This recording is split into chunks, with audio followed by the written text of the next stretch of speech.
प्यास से दुखी लकड़हारा उनको व्रत करते देखकर मित्र को नमस्कार कर कहने लगा कि आप यहाँ किसका पूजन कर रहे हैं और इस व्रत के करने से क्या फल मिलता है, कृपा करके मुझसे कहो। ब्राह्मण ने कहा, सब मनोकामनाओं को पूरा करने वाला यह श्री सत्यनारायण भगवान का व्रत है, उसकी कृपा से मिलेगा भगवान लकड़हारा बहुत प्रसन्न हुआ। भगवान का चरणामृत भोजन करने के बाद अपने घर को गया। लकड़हारा ने अपने मन में इस प्रकार संकल्प किया कि आज ग्राम में लकड़ी बेचने से जो धन मिलेगा उसी से सत्यनारायण देव का उत्तम व्रत करूंगा। यह मन में विचार कर वह बूढ़ा आदमी लकड़ियां अपने सिर पर रखकर जिस नगर में धनवान लोग रहते थे वह ऐसे सुंदर नगर में गया। रोज वहां पर लकड़ियों का दाम पहले दिनों से चौगुना मिला। तब वह बूढ़ा लकड़हारा दाम ले और अति प्रसन्न होकर पक्के मेले की फली, शक्कर, घी, दूध, दही और गेहूं का चूर्ण इत्यादि श्री सत्यनारायण भगवान के व्रत की पूजा सामग्रियों को लेकर अपने घर गया। फिर उसने अपने भाई को बुलाकर विधि के साथ भगवान जी का पूजन और व्रत किया। उसके प्रभाव से वह बूढ़ा लकड़हारा पुत्रार्थ से युक्त हुआ और संसार के समस्त दुख भोग कर वैकुंठ धाम को चला गया। इति श्री रेवाखंडे सत्यनारायण व्रत कथायां द्वितीय अध्याय संपूर्णम। गोविंद जय जय गोपाल जय जय गोविंद जय जय गोपाल जय जय राधा रमण हरि गोविंद जय जय। प्रेम से बोले सत्यनारायण भगवान की जय। सूत की बोले हे श्रेष्ठ मुनियों, अब आगे की कथा कहता हूँ, सुनो। पहले समय उल्टा गांव का एक बुद्धिमान राजा था। वह सत्य रखता और जितेंद्र था। प्रतिदिन देव स्थानों पर जाता था, गरीब को धन देकर उनके कष्ट को उनकी पत्नी कमल के समान मुखवाली सती साध्वी श्री भद्र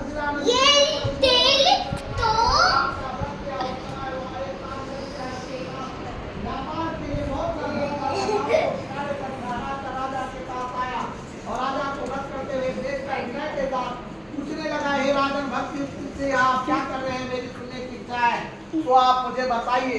राजा बोला, हे साधु, अपने बांधवों के साथ पुत्रार्थ की प्राप्ति के लिए महाशक्तिमान सत्यनारायण भगवान का व्रत किया।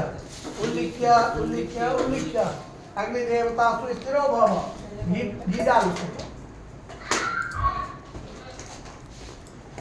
उसमें से हवन वाला देख, उसमें ये है, उसमें 5 बार डाल देना हवन वाले।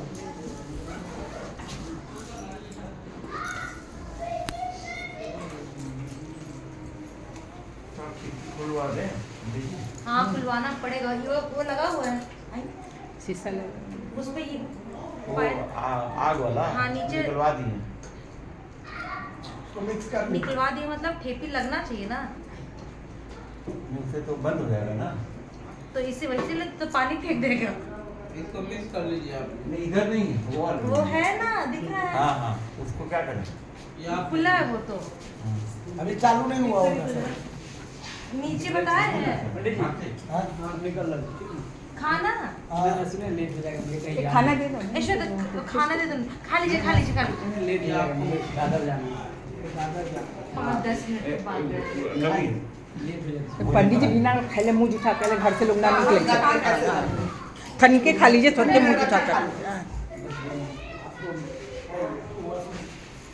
आरती तो हो जाने दो। ये प्रोजेक्ट कपूर दियो। वो तो खाना जूठा तो हो ही चुका हुआ है सब। आप तो सब तो खा ही लिया उसमें से, थोड़ी पंडित बोले कि प्रसाद नहीं मिलेगा, उनको खाना तो मिल सकता। दोनों निकलवा दिया। दोनों खुला लिखी दी को। हाँ दोनों में निकाल ना। भैया ये कितना के अंदर में काट दें आलू, कितना सब्जी बनेगा? ए गुड़िया, सब्जी कितना बनेगा? बहुत सारे फूल पड़े हैं।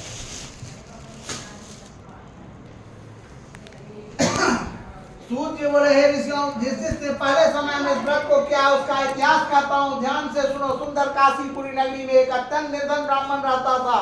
वह भूख और प्यास से बेचैन हुआ पृथ्वी पर घूमता था। ब्राह्मणों से प्रेम करने वाले श्री भगवान ने ब्राह्मण को दुखी देखकर बूढ़े ब्राह्मण का रूप धारण कर उसके पास जा आदर के साथ पूछा, तुम नित्य ही दुखी होकर पृथ्वी पर क्यों घूमते हो? ऐसे ब्राह्मण, मुझसे तो मैं सुनना चाहता हूँ ब्राह्मण बोला, मैं निर्धन ब्राह्मण हूँ, भिक्षा के लिए पृथ्वी पर फिरता है। भगवान यदि आप इससे छुटकारे का उपाय जानते हो तो कृपा कर कहो।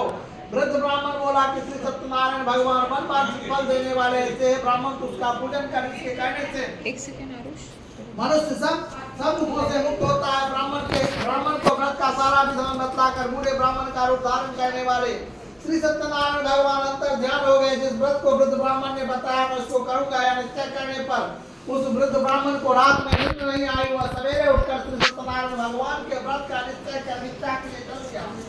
उस दिन उसको भिक्षा में बहुत अच्छा के बंधु के साथ रखा। नहीं खा जाएंगे, बोले कहीं खबर होगा तो मैं ले हम लोग को पंडित जी बुलाया हम लोग खा ना बेटा की मन शुद्ध होना चाहिए। को जो करेगा असम्मान से छूट कर मोक्ष को प्राप्त होता है, प्राप्त होगा। आगे जो पृथ्वी पर सत्यनारायण भगवान का व्रत करेगा वह मनुष्य दुखों से छूट जाएगा। इस तरह नारद जी से नारायण का कहा हुआ यह व्रत मैंने आपसे कहा है विप्रो। अब मैं और क्या कहूँ? ऋषि बोले मुनीश्वर संसार के चित्त से लेकर किस किस इस व्रत को क्या है हम सब सुनना चाहते हैं। इसके लिए हमारे मन में श्रद्धा है। सूत जी बोले जिस इस व्रत को क्या है वह सब सुनो।